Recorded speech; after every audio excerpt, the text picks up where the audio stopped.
खाना देर से मिलने की वजह से भाई इतना गुस्से में आया कि उसने अपनी बहन को ही कत्ल कर दिया। और बहन वो कि जो कि घर के सारे काम भी कर रही थी, अपनी जिम्मेदारियां भी निभा रही थी और साथ ही साथ बाहर जाकर मुलाजमत भी कर रही थी कि किसी तौर पर घर के हालात बदल जाएं। ये मामला है जी लाहौर के इलाके चूंग का, जहां पर इंतहाई अफसोसनाक, इंतहाई दिलखराश वाकया ये सामने आया है कि एक ज़रा सी बात, एक छोटी सी बात, और इसने कितने मुआशरे के रवैयों को, कितने मुआशरे की जो गंदगी है उसको अया करके रख दिया है कि एक भाई, सिर्फ इतनी सी बात है कि उसको खाना थोड़ी ताखिर से मिला है। वो बच्ची स्कूल से पढ़ा कर आई है, कोई अपना काम कर रही थी, खाना नहीं बना था, गैस के कितने मसाइले हैं, ये लड़ाई झगड़े होना ये रूटीन की बात है हमारे घरों में। लेकिन किसी को कत्ल कर देना, किसी की जिंदगी ले लेना, ये यकीनी तौर पर एक बहुत ही अफसोसनाक, बल्कि इंसानियत को शर्मा देने के लिए ये मामला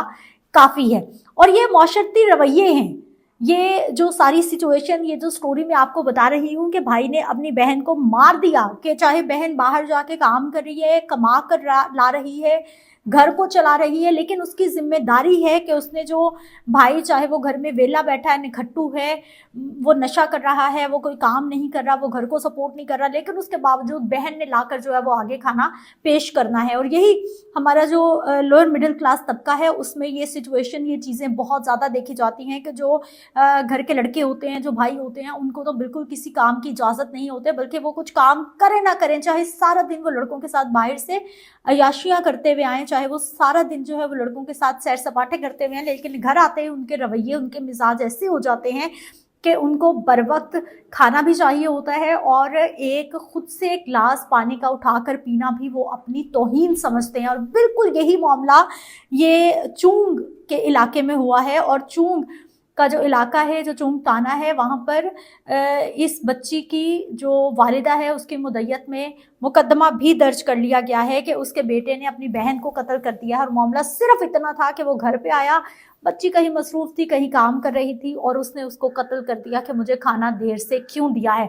अदम बर्दाश्त इसका एक बहुत बड़ा पहलू है कि हम लोग इतनी छोटी छोटी बात पे भी दूसरों के जानी दुश्मन बन जाते हैं। ज़रा सी बात है कि थोड़ी देर खाना ही लेट हो गया था, क्या आखिर हो गया था ऐसा। और हमारी ये जो अदम बर्दाश्त की आदत है, ये कितनी बड़ी मुसीबत है। वो ये देखिए कि पूरे का पूरा ख़ानदान लुट गया। जो माशरे में जग हसाई हो रही है, किस तरह से लोग उन पर सवालिया निशान लगा रहे हैं, वो अलग है। एक पूरी ज़िंदगी, एक इंसान का कत्ल समझिए कि इंसानियत का कत्ल, वो मामला एक अलग है। बेटा उस घर का सहारा जिसने अपनी बहन को मार दिया, वो यकीनी तौर पर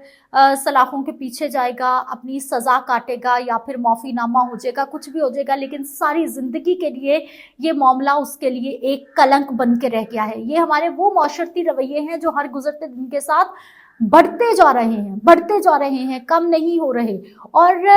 हम अभी भी, बहुत सारे आप में से भी लोग जो कि इस स्टोरी को सुन रहे हैं, इस व्लॉग को देख रहे हैं, वो यही हम लोग समझ रहे होते हैं कि ऐसा सब कुछ दूसरों के साथ ही हो सकता है। हम लोग लड़कों की तरबियत नहीं कर पा रहे कि वो किस तरह से अपने रवैयों को ठीक रखें। अगर बहनें काम कर रही हैं, बाहर जा रही हैं, कमा कर ला रही हैं, तो फिर भाई भी उनका अगर घर में काम में हाथ बटा देंगे तो कोई इसमें शर्मिंदगी की बात नहीं है। और दूसरा बहुत अहम पॉइंट ये कि जो बीवियां घर से बाहर जाकर काम कर रही हैं, और वो अगर बाहर से काम करके आ रही हैं, अपने घर को सपोर्ट कर रही हैं मौशी तौर पर फाइनेंशियली, तो फिर अगर शौहर भी घर में कुछ काम कर लेगा, कुछ हाथ पांव हिटा लेगा, तो इसमें बिल्कुल भी कोई आर की, कोई शर्म की बात नहीं है। लेकिन हमारे यहाँ सोसाइटी में हम लोग फॉलो तो वेस्ट वालों को करते हैं, बाहर के मुल्कों में जाना चाहते हैं, कमाना चाहते हैं, उनका तर्ज ज़िंदगी की हम लोग मिसालें देते हैं, लेकिन खुद कोशिश नहीं करते कि अगर हमारे यहाँ कोई मर्द काम कर रहा है, कोई भाई काम कर रहा है, वो अपनी माँ को, बहनों को सपोर्ट कर रहा है, या फिर बीवी को सपोर्ट कर रहा है, तो यकीन जानिए उसको कई तरह के जो है वो अलक़ाबात भी सुनने को मिलते हैं, और मुआशरा उसको बहुत ज़्यादा टफ टाइम देता है, जो कि यकीनी तौर पर एक बहुत बड़ा क्वेश्चन मार्क है। आप अपनी कीमती राय का इज़हार ज़रूर कीजिए इस वीडियो के कमेंट बॉक्स में आकर। चैनल को लाइक और सब्सक्राइब कर लीजिए, फॉलो भी ज़रूर कीजिए। अपना ख्याल रखिए, मुझे इजाज़त दीजिए। अल्लाह निगहबान।